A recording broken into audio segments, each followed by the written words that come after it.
You know that moment when you scroll through a dozen digital mixers, see a glossy photo of a sleek rack, read the headline specs, and think, this looks perfect for my project. Then you finally get it home, plug everything in, and realize the workflow feels clunky. The routing isn't as intuitive as you hoped, or the price tag doesn't match the day-to-day usefulness. I've been there, and that's why I'm breaking down the PreSonus StudioLive Series 324, or so you can avoid that disappointment before you click Add to Cart.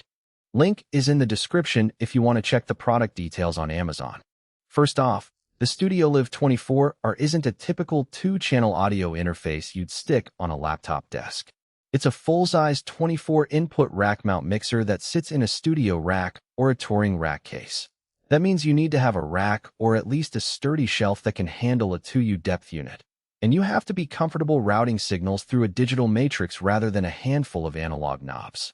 If you're already accustomed to a physical mixing board or you run a small to medium studio where you need a lot of inputs and flexible routing, this form factor can actually be a time saver.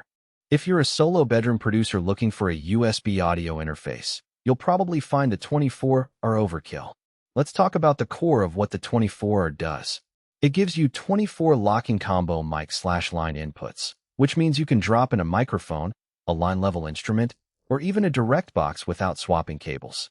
Those combos are fully recallable, so you can store a whole session's routing, EQ, and fader positions and bring them back at the push of a button.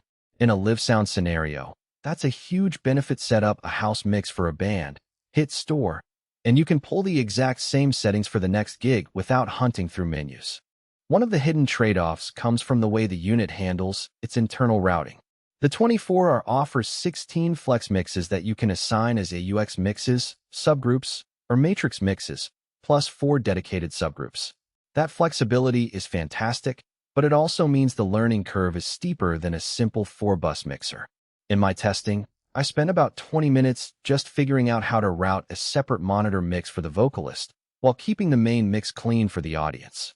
Once you get past that, the routing stays logical, but the initial setup can feel like you're reading a mini manual. The built-in USB 2.0 interface advertises a 40-in/40 out configuration, which is generous for a rack mixer. In practice, I was able to record every channel simultaneously into a DAW, and the latency was negligible, well under the 10 milliseconds threshold that most producers consider transparent. That's a real win for multi-track recording because you can capture a full band through the mixer, then edit each track independently. The additional 55-in/55 out AVB network capability is something you'll only notice if you have a PreSonus AVB Stage Box or a network of AVB-enabled devices.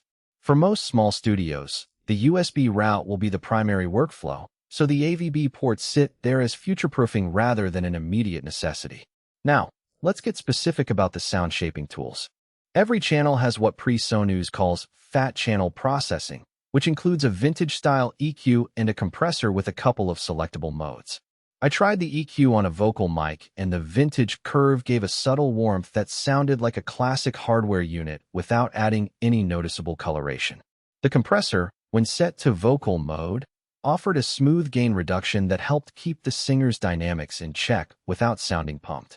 That kind of per-channel processing is usually reserved for higher-end consoles, so having it built in adds real value if you plan to shape sounds on the fly rather than relying entirely on plugins. One practical strength that often gets overlooked is the scene safe feature. You can store an entire console setup mixes, routing, processing, even the USB routing in a scene, then lock it to prevent accidental changes. In a live environment where an assistant might be tweaking faders, this lock saves you from a sudden mute or a stray gain boost.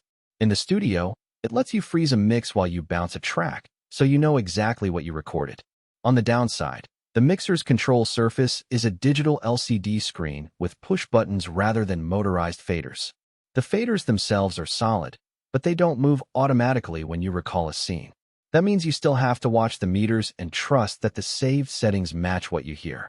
For a purist who expects motorized faders to physically move, this can feel like a compromise. Additionally, the unit runs on a proprietary power supply, and while the power draw isn't huge, you'll need a reliable rack mount power strip that can handle the extra amperage. Who should buy this?